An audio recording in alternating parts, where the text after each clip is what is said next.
힐링가족 여러분 안녕하세요. 우리가 삼성전자에 투자를 하고 있으면서 사실 반도체에 대해서 그냥 막연히 알고 생각하고 있습니다. 오늘은 반도체 시장에 대해서 가장 포인트만, 핵심적으로만 설명을 드리겠습니다. 이 설명을 들어보시면 기본을 알게 되실 거예요. 반도체는 생산과 설계가 있고 또 그거를 위탁 제조를 하는 게 있습니다. 그런데 반도체 설계부터 생산까지 전부 다 하는 기업들이 미국의 인텔, 우리나라의 삼성전자, 텍사스 인스트루먼트, SK 하이닉스 이런 회사들이 반도체 설계부터 생산까지 전부 다 하는 기업들이에요. 그리고 팹리스라고 합니다. 팹리스. 주로 설계만 합니다. 이러한 회사들이 우리가 9월 초에 수주했죠. 퀄컴, 엔비디아, AMD 이러한 회사들은 생산 기술은 없지만 팹리스 설계 기술을 가지고 있어요. 그래서 삼성전자나 세계 1등 대만의 파운드리 회사 TSMC 이런 데다가 주문을 줍니다.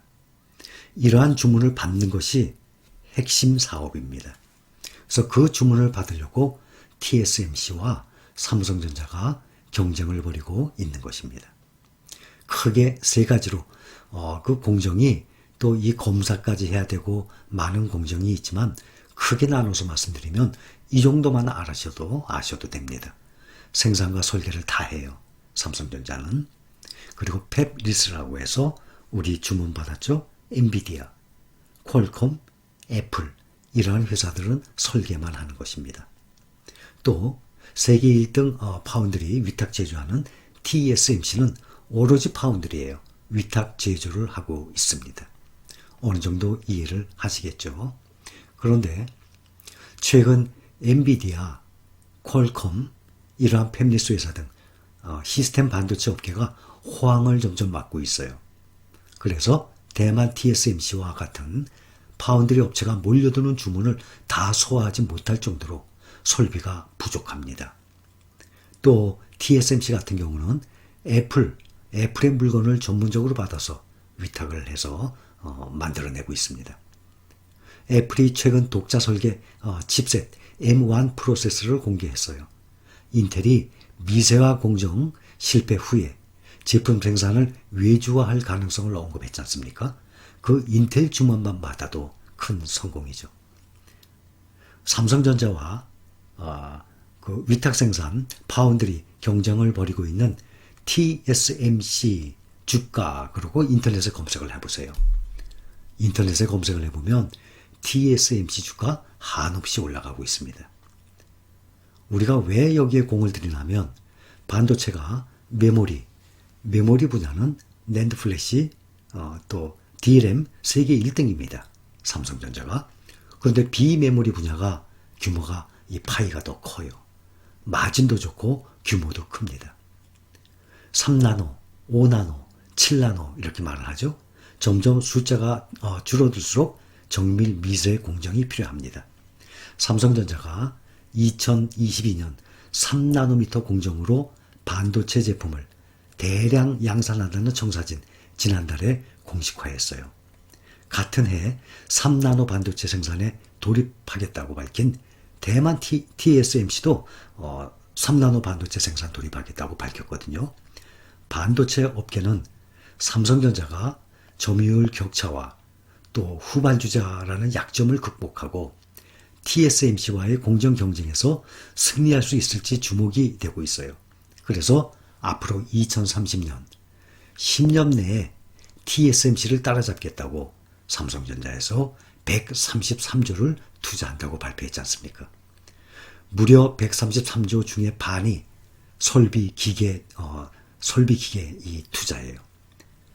반도체 기업들은 공정 미세화에 당연히 몰두해 왔어요.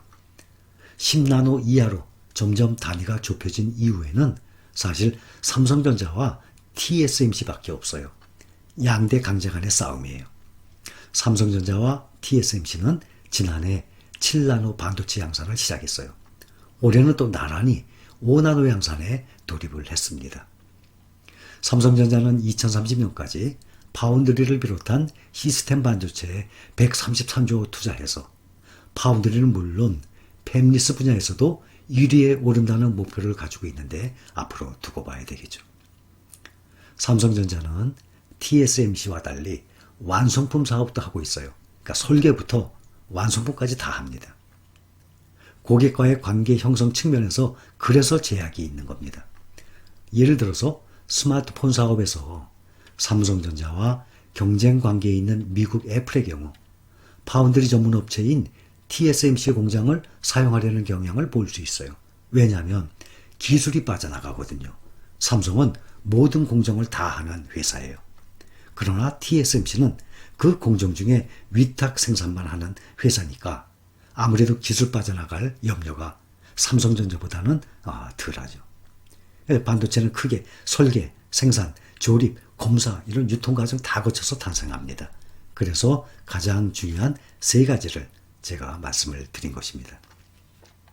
앞으로 TSMC를 얼만큼 따라가게 될지 그것이 참 중요합니다.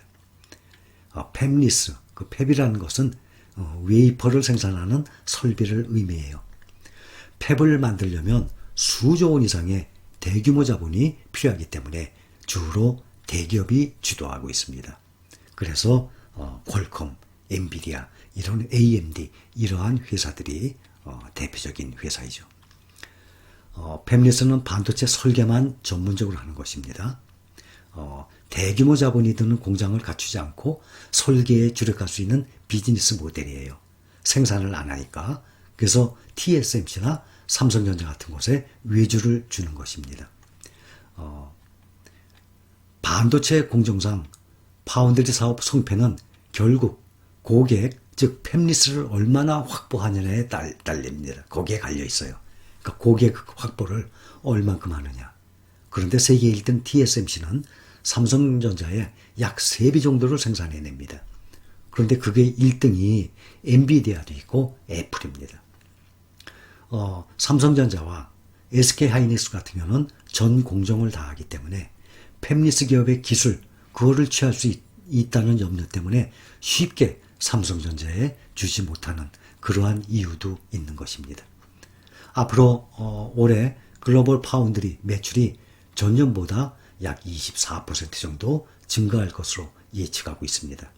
이것은 최근 10년간 가장 높은 수준의 성장률이에요. 그 이유는 앞으로 점점 재택근무 늘어나죠. 또한 원격 교육 늘어나죠. 또 지금 4G를 넘어서 5G 스마트폰이 확산되고 있어요. 또 5G 이 통신 설비 이런 기반 시설 확장 등에 따른 반도체 수요가 이번에 코로나로 인해서 세계 경제 위기에도 시장 성장을 이끄는 상태입니다. 그래서 앞으로 삼성전자가 매출을 한 단계 뛰어넘기 위해서는 파운드리 시장에서 전적으로 이 팹리스 회사들의 주문을 받아내야 되는 것입니다. 그러면 매출이 그동안에서부터 한 단계 뛰어오르게 되죠. 그래서 파운드리, TSMC 이런 얘기를 말씀을 드린 것입니다. 지금 이 정도만 해도 반도체 사업이 이렇게 돌아가는 것이구나. 분야가 이렇게 나눠져 있구나. 대강 감을 잡으시겠죠. 이 정도까지만 하겠습니다.